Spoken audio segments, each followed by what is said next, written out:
Bon, aujourd'hui, on plonge dans un sujet assez surprenant, tiré de notre article récent.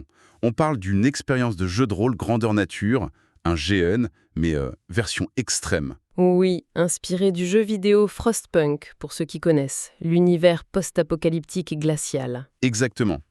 Et l'accroche, elle est forte. Imaginez payer près de 500 € Quand même, hein?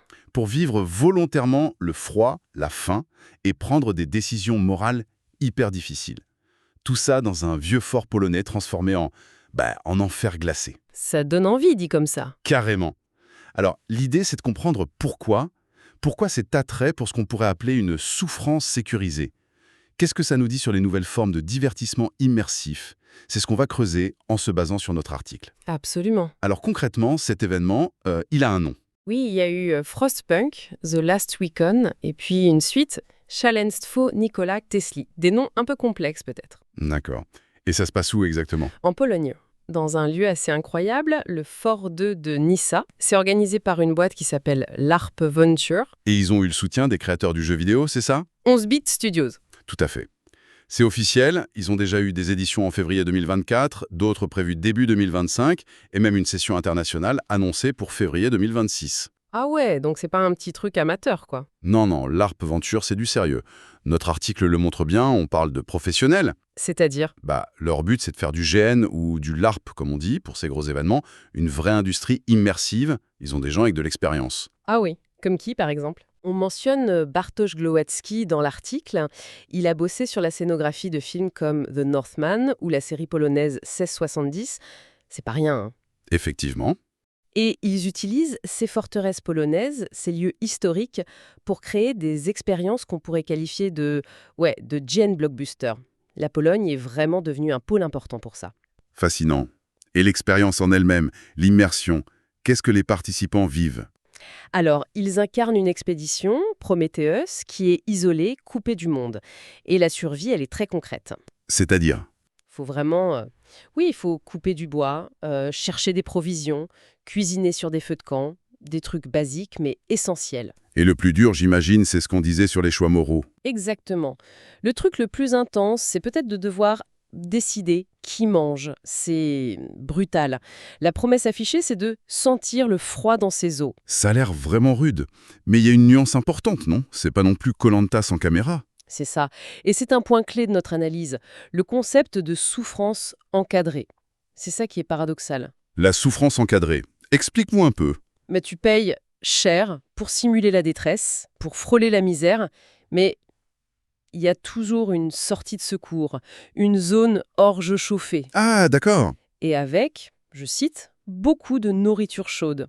Donc la souffrance qu'on recherche, c'est pas le danger physique réel, c'est surtout l'émotion. L'expérience émotionnelle de la détresse, mais dans un cadre contrôlé. Voilà. C'est le frisson de l'adversité, le test, mais en sachant qu'au fond, tu ne risques rien de grave. Un peu comme aimer les films d'horreur, tu vois. Oui, je vois. C'est une sorte de tourisme émotionnel extrême, en quelque sorte. On pourrait dire ça, oui. Une recherche de sensations fortes, mais sécurisée. Et ça nous amène à un point qu'on soulignait dans notre article, la différence énorme avec le jeu vidéo. On a appelé ça du clic à la claque émotionnelle. Ah oui, c'est très parlant, ça. Dans le jeu Frostpunk, sur ordinateur, tu prends des décisions super dures, genre le triage médical, qui va recevoir les soins. Mais ça reste un clic de souris. C'est stratégique, presque. Abstrait. Oui, c'est déshumanisé par l'interface. Exactement. Alors que là, dans le GN, imagine, le joueur qui joue le médecin doit regarder un autre participant, une vraie personne, dans les yeux. Pour lui annoncer qu'il n'aura pas les soins prioritaires, Voilà. l'impact émotionnel, il est décuplé. C'est plus du tout pareil, c'est viscéral, personnel. Tout à fait. Les fameuses jauges d'espoir et de mécontentement du jeu vidéo, là, elles deviennent des vraies tensions humaines dans le groupe. Palpable. C'est ça. Et cette recherche d'intensité, on pense que ça correspond à une évolution plus large des attentes.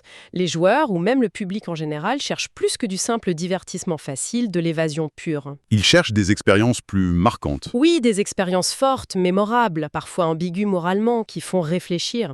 Ce genre de GN, c'est un pont super intéressant entre le monde numérique du jeu et l'engagement physique, émotionnel, réel. Une sorte d'avenir du divertissement immersif peut-être. C'est une possibilité. Ça va au-delà du jeu.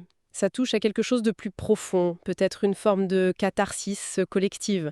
Affronter ensemble des dilemmes pour mieux comprendre notre propre humanité. Donc, pour résumer un peu ce qu'on a exploré, l'attrait principal de cette expérience, selon notre analyse, c'est vraiment cette confrontation.